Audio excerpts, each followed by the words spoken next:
Ito na ang inaabangan ng lahat. 24 content creators, 90 days. All in para sa 1 million peso creator showdown. The showdown continues inside the House of Collab Season 8, the first and #1 digital reality show in the Philippines. This week sa loob ng mansyon, nagbalik sa pagkabata ang mga content creators sa kanilang mga challenges na classic Filipino outdoor games. Ngunit, isa sa mga nagbigay ng tensyon sa loob ng mansyon ay ang Hiraya sa Buwan ng Wika at ang MW Cash Sign-Ups a Special Challenge. Nagkaroon ng nakawan, siraan ng gamit at agawan at iba't ibang bangayan ng bawat isa para makasurvive sa challenge na ito. Madaming drama ang nasaksihan natin sa loob ng mansyon, pero isa lang sa mga content creator ang mag-uuwi ng 1 million peso grand prize. Ngayong gabi, malalaman na natin ang sunod na bottom list of content creators na masusubukan patungo sa inaabangang weekly sent home night tuwing Biyernes 8 p.m. At ang basehan ng masusing pagpili kung sino ang bottom content creators this week ay ang mga sumusunod. Report cards, overall weekly performance, overall participation on challenges and activities, vote ng co-content creators and the board of judges.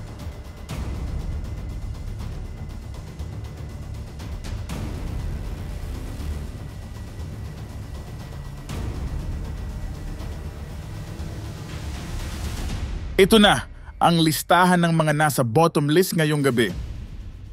Ito ay sina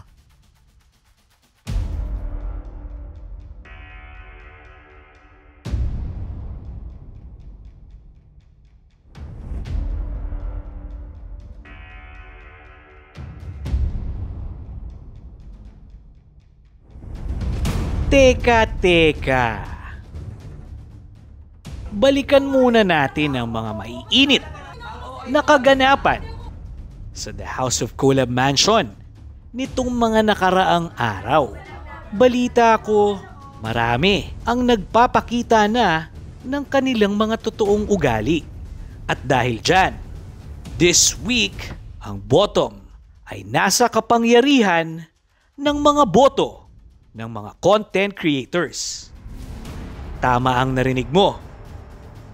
Ang bottom ay manggagaling sa mga opinyon ng content creators na nasa loob ng Season 8.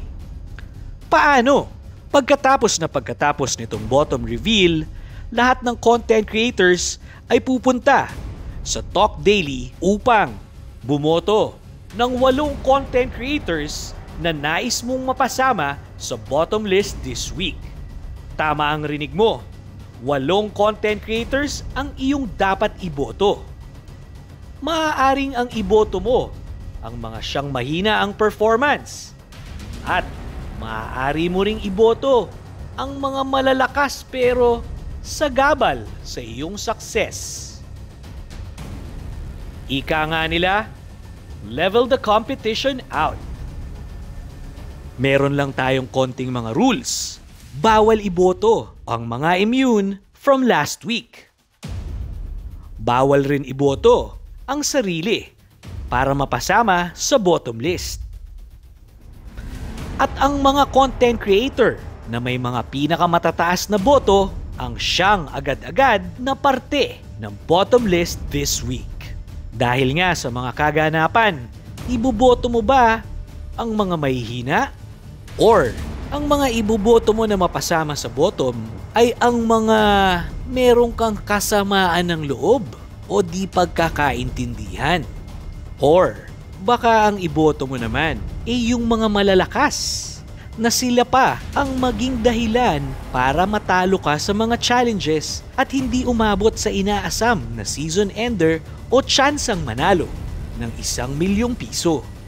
Kaya naman, Season 8 content creators, maging wais tayo sa pagboto dahil di natin alam, baka sila nga ang mga hindi na nararapat dito sa loob ng mansyon. Kaya wag nang magpatumpik-tumpik pa. Mamaya agad, pagkatapos ng botohan, makikita sa The House of Collab website kung sino ang mga napasama sa bottom list this week. Let the votings begin! At isa pang bagong pasabog ngayong linggo.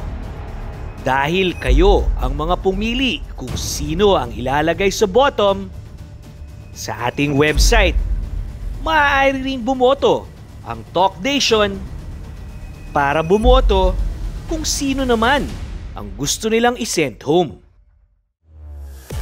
Kasama ba sa bottom list ang favorite content creator mo? Maaari mo silang matulungan para ma-save this week. Pumunta sa aming website sa thehouseofcollab.com, hanapin ang name ng content creators na mga nais mong isave, click or tap their photo para makaboto. Each vote ay may katumbas na freebies as a thank you sa pagsuporta mo sa iyong favorite content creator. Voting starts now and will end on Friday 3 p.m. Remember, unlimited ang pagboto. Yes, you may vote as many times as you can. Para naman malaman agad-agad kung sinong content creators ang vote to save at vote to send home nila, abangan ng live voting sa Talk Daily pagkatapos nitong bottom reveal.